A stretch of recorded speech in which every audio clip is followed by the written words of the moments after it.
mau sakit semua pasti mau susah pasti. Itulah yang kita sifat sejahtera anak. Nah, itu juga kelompok terbesar dalam dunia ini dalam mereka adalah keluarga. Selanjutnya adalah lingkungan. Nah, dalam lingkungan ini disebutkan sudah dikatakan kabupatennya.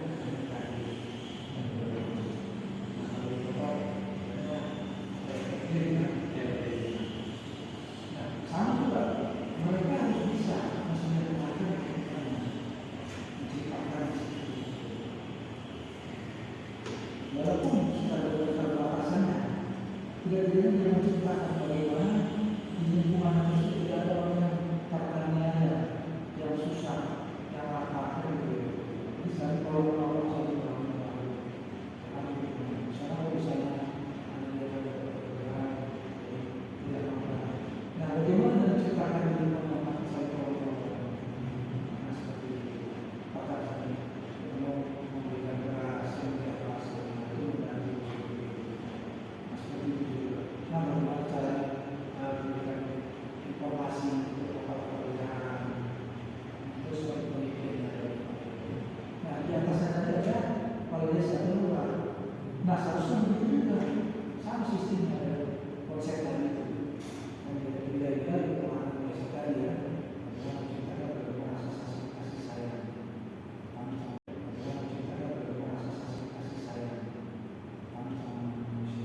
dan lingkungan juga. Nah, jadi setiap dari lingkungan menciptakan tadi kita katakan dalam arus yang ada di lingkungannya itu kasih sayang tidak sebenarnya ada seperti pohon yang mungkin kalau yang tumbuhan rumput yang itu bisa dikatakan yang itu kalau kelompok yang baik di rumah juga tidak bisa sekarang untuk berbangsa.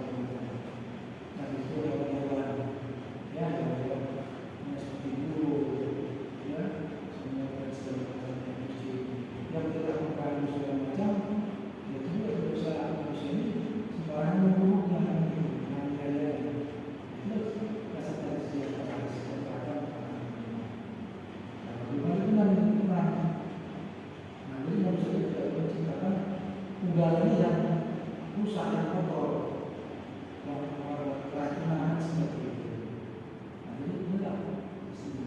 Ada dari tingkat dari lembaga, lingkungan, ke lurah, desa, begitu juga kecamatan. Kecamatan itu seperti itu. Bagaimana sudah bagaimana menciptakan lingkungan dan dengan konsep latihan. Nah ini harus kenapa kami mengajarkan sebagai dari pemimpin.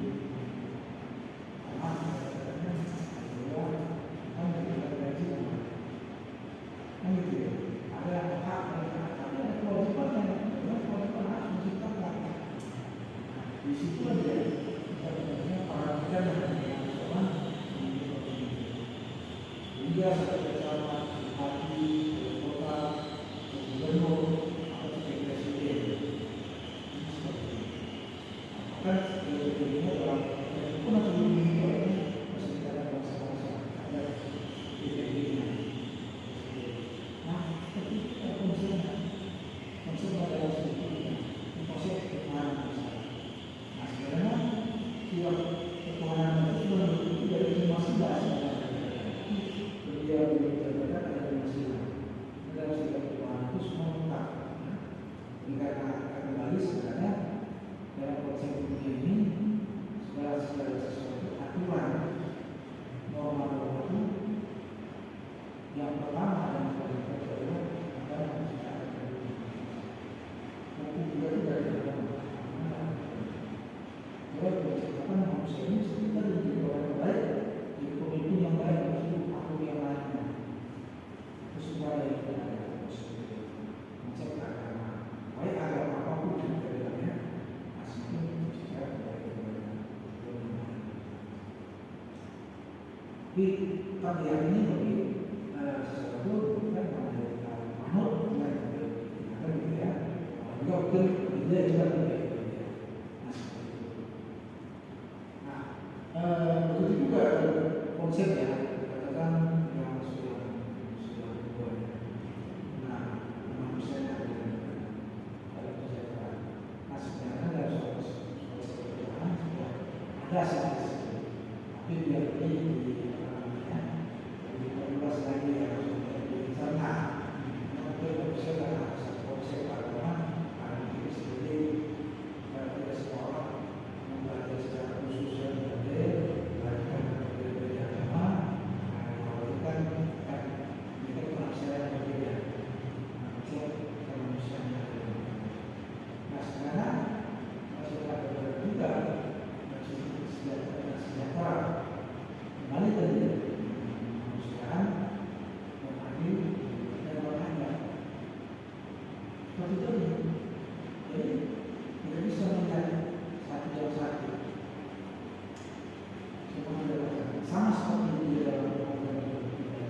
walaupun di ujung mimpi kita akan sakit, kita semua orang akan sakit, rasakan sakit. Dan kemudian itu bagaimana untuk menyembuhkannya, dan itu untuk menyembuhkannya. Sama seperti itu, dan konsep sebenarnya adanya konsep kemanusiaan. Mereka menggunakan kecemasan yang kita bersama. Atau ya ini dalam kondisi kehidupan, yang mungkin dalam kondisi seperti itu ada dengan konsep kenabian-kenabiannya. Dan malah kalau ada dalam konsep itu ada memimpin masa mengadakan masalah. Jadi dimana lahir kalau yang kelaparan, jadi dia juga memakan, belum dia mengatakan makanan tersebut dari dia tersebut dia mana dia sendiri yang membawanya, itu dia tanggung jawab dia. Nah seharusnya seperti itu kan, mereka manusia yang ada bisa menerima apa? Pemimpinnya langsung mendatangkan dia bersalah. Kenapa masih ada yang ada yang sakit, ada yang susah, ada yang tidak bisa bersekolah. Nah saat ini langsung dia bertanggung jawab tentang masalah manusia yang ada di mana. Di sana saya rumahnya di Solo, atau di Solo namanya dia pemimpin.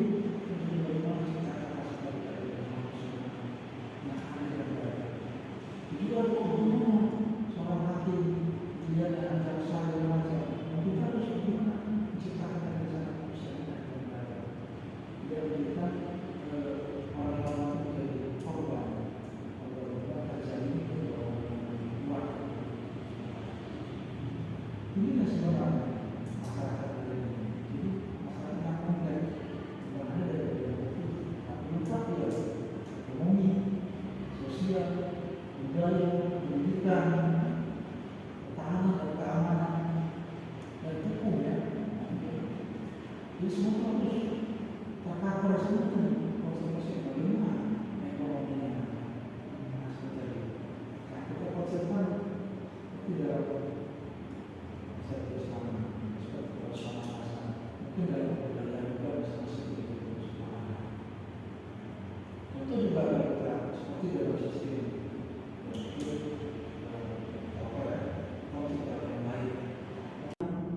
Misalnya ini Pak, sama ya sebenarnya perempuan melakukan pemaksaan misalnya. Contoh misalnya kalau laki-laki dengan pacarnya ataupun dengan karyawannya, ya ataupun mungkin dengan siapa gitu, pengana yang masih perempuan atau orang lain lah. Atau juga seorang wanita begitu melakukannya, dia memaksa terhadap karyawannya. Nah sering itu, makanya karyawannya yang lugu ya, muda dan juga yang bilang menari penampilannya, si pemimpin ini memaksa untuk seperti itu. Itu juga apa? Atau dia terhadap kita katakan tadi ya, mungkin anak di bawah umur juga. Dan bisa jadi ya seseorang anak muda yang polos masih muda, mungkin menolong atau meminta tolong ya sama seorang wanita ini, wanita dewasa. Dan pada akhirnya dia dipaksa ataupun dibujuk rayu dan segala macamnya. Nah seperti itu. Jadi hal tersebut memang bisa saja dilakukan oleh manusia, baik perempuan maupun laki-laki. Nah seperti itu. Jadi hukum itu sebenarnya sudah dibuat, tetapi terkadang manusianya. Dan juga satu sisi katakan di dalam pembelaan hukuman terkadang. Jadi bisa saja dia itu dinyatakan tidak bersalah artinya. Nah kita kan inilah di dalam kita katakan era sekarang ini di dalam pengawasan terhadap aparat penegak hukum, apakah itu baik polisinya, jaksa, hakim dan dalam mereka putusan hukumannya yang terlalu ringan, ini kan akan dampak tadi ya ke masyarakat madani dan bagaimana terhadap sikap Pancasila kepada manusia yang ada keuangan yang adil. agama itu kan setiap orang berbuat itu memang harus dihukum kan, dan si aparatnya juga memang harus betul-betul dia bertugas dengan baik dan benar. Kalau tidak, dia juga harus dihukum seperti itu kan. Tapi Pak, di negara kita kan hukum itu tumpul ke bawah, tajam ke bawah dan tumpul ke atas. Contohnya banyak kasus perzinahan antara seorang pasangan ini. Nah, awalnya si ceweknya ini mungkin dijanji-janji manis. Nah, setelah itu kan apa yang dijanjikan itu tidak dilaksanakan gitu. Lalu si ceweknya ini menuntut, dan ternyata waktu di pengadilan si cowoknya ini datang dengan dalih kan sama-sama mau, dan ternyata di pengadilan itu si cowoknya ini sudah menyuap aparatnya tersebut, Pak. Nah inilah yang kita katakan tadi tentang bagaimana penindakan terhadap aparatnya itu sendiri. Nah memang kalau kita lihat ya, yang pada saat memang tindakan tegas itu dilakukan, terutama terhadap aparat penegak hukum itu di zaman Presiden kedua kita, yang Orde Baru di situ, memang setiap orang-orang yang berbuat curang, mereka akan langsung ditangkap, dihukum, dan itu tahanan khusus. Pernah kalian mungkin nanti lihat ya, ada namanya tahanan di Bapor Tanas atau tahanan Laksus. Nah, jadi dia berbeda dengan tahanan orang biasa. Kalau orang biasa kan mungkin ada dikurung. Nah, kalau itu mereka diberikan pembinaan. Dan bagaimana dia itu menjadi orang baik. Kalau dia memang dia akan lebih keras dari yang tahanan biasa. Nah, itu yang biasa. Dan bahkan bisa mereka betul-betul bertobat ataupun memang sampai ajalan di situ karena tidak sanggup ya menghadapi hukumannya itu. Nah, itulah yang memberikan efek jerah ya. Nah, di era sekarang ini Presiden ini akan diterapkan kembali. Nah, mulai kita terlihat banyaknya terkadang baik hakim, jaksa yang ditangkap, ya. Pada saat dia disogok dalam menjalani tugas hukum dan jalankan dia. Nah, ini yang kita harapkan menjadi sebuah yang dikatakan biar tidak lagi terjadi tajam ke bawah, tumpul ke atas. Nah, tapi dia harus seluruhnya karena hukum itu sebenarnya sama seperti hukum yang diciptakan oleh Yang Maha Kuasa. Hukum adalah mewakili diri Yang Maha Kuasa. Yang Maha Kuasa tidak ada, tapi hukum yang berjalan secara otomatis. Nah, sama seperti hukum kita ini. Ya. Sebenarnya, ya kalau memang mau ya dijalankan secara baik, tidak perlu aparat pelaku simbol segala macam, otomatis hukum ini mengatur. Nah, itu dia. Sila pertama yang terbaik, ketuhanan yang Maha. Nah, kita beralih sedikit ya dalam kasus ya. Jadi kalau dilihat seperti tadi ya penindakan dan penuntutan, kita lihat sekarang Cina dan Korea Utara. Mereka tadinya negara yang amburadul, ekonomi juga hancur-hancuran. Begitu dengan pemimpin yang tegas dan keras, dengan hukuman mati yang dibuat lebih nyata sama mereka, maka akan berubah ekonominya, sosial budaya jadi bagus. Kan begitu, apalagi hukumnya. Nah, teratur.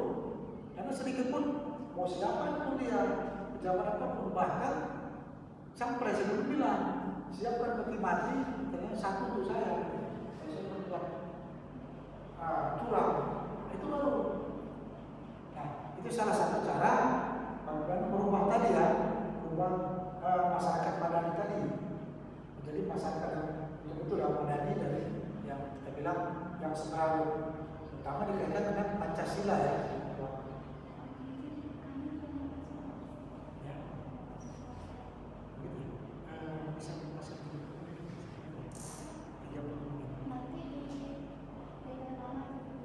Oh gitu ya. Oke, pokoknya terakhir bahwasanya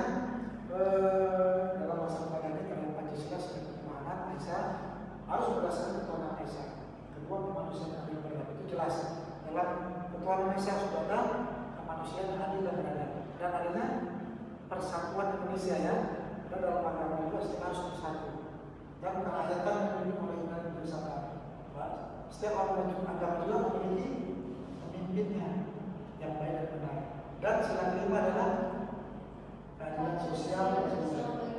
Nah begitu juga ya dalam setiap agama dan juga dalam Islam ini, bahwasanya memang itu diutamakan keadilan sosial dan sosial. Jadi dimanapun tidak ada yang masalahnya yang lebih susah, lebih miskin, lebih sakit, tapi harus sama rata sejahtera. Walaupun berlebih mungkin karena pekerjaan yang mendapatkan tambahan lebih, tapi tidak terlalu jauh dengan masyarakat biasa. Pak, mau izin sedikit bertanya. Ini terlepas dari materi kita saat ini. Bagaimana tanggapan Bapak tentang orang yang membuat pesan palsu gitu untuk orang lain, tapi dia menjelek-jelekkan orang lain? Itu apakah ada perundang-undangannya juga? Nah, itu sekarang ada undang-undang ITE. Undang-undang, jadi itu pasal khusus. Jadi hati-hati ya, setiap orang yang memberikan sesuatu, misalnya menjelek-jelekan,